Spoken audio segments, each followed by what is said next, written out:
Gérald Dufing, bonjour. Vous êtes Bonjour. directeur du programme Grande École de l'ICN Nancy-Metz. Alors, rapidement, quels sont les principaux points du programme Grande École de l'ICN?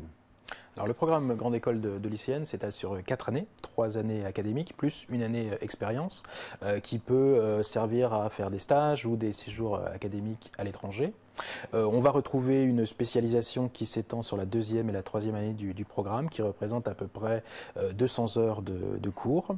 Et on va également retrouver une caractéristique qui pour nous est fondamentale, c'est la possibilité de faire du multidisciplinaire en allant travailler avec des étudiants de l'école d'art ou de l'école des mines dans le cadre de l'alliance Artem.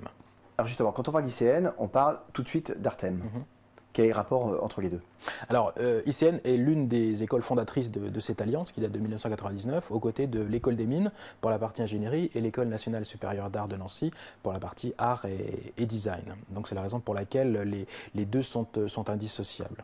Alors, quand on intègre l'ICN, est-ce que ça veut dire qu'évidemment on intègre une école de commerce et de management classique, mais il faut en même temps s'intéresser à l'art et en même temps s'intéresser à tout ce qui est le monde de l'ingénieur? Non, on peut, mais on n'y est pas obligé. On ne doit pas. On ne doit pas nécessairement, effectivement. Ça peut révéler des envies de carrière, mais même si on ne s'intéresse pas à l'ingénierie, on aura peut-être l'occasion d'accueillir dans un cours typiquement management des étudiants qui viennent de l'école des mines, par exemple, qui peuvent s'intéresser notamment à la modélisation financière, puisque ce sont des matières un peu mathématiques. Donc l'idée, même si on ne s'intéresse pas soi-même à l'ingénierie, c'est de travailler avec des profils différents, que ce soit des artistes ou des ingénieurs, et vous imaginez bien que là on a 3 profils relativement différents, et on va tester cette diversité-là, on va s'en enrichir, et on va se préparer à une vie professionnelle où nécessairement on ne sera pas forcément entre managers et uniquement entre managers.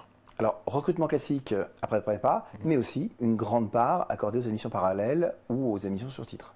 Alors, admission parallèle en première année pour un DUT ou un BTS, environ 85 places pour les admissions parallèles sur une promotion totale de 300.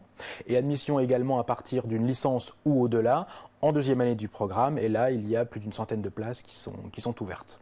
Alors, après un cursus à l'ICN, on travaille directement, on rentre facilement dans la vie active, on poursuit ses études avec un master spécialisé ou un programme. Alors on peut travailler directement bien entendu, plus de 80% des étudiants trouvent un emploi en moins de 4 mois. On peut poursuivre ses études dans le cadre d'un double diplôme plus long, par exemple un MBA aux États-Unis va nécessiter d'allonger légèrement la durée de sa scolarité. On peut partir en VIE en entreprise ou si on a le goût de la recherche, on peut envisager une voie doctorale pour préparer un doctorat, un PhD. Dans le monde des méga-fusions entre écoles qui se font ou qui se préparent, est-ce que l'ICN n'est pas un peu isolé?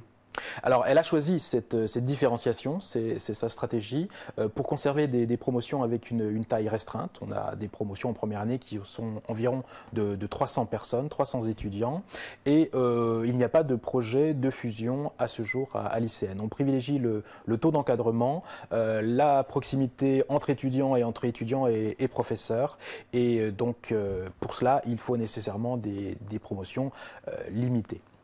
Gérald Dufing, merci. Merci.